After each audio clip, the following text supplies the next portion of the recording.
গোলাপি সাথে শুধু গোলাপি গেল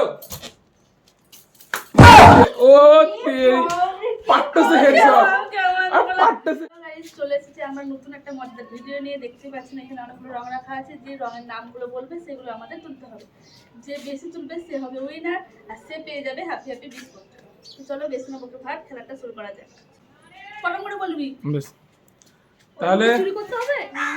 লাল, তাহলে এবার লাল, লালের সাথে হলুদ। প্রথমে রানু কালেক্ট করে নিয়েছে, তো দেখা যাক দ্বিতীয়তে কেউ পায় কি রানুই ছবল মেরে যায়। তো গোলাপি সাথে শুধু গোলাপি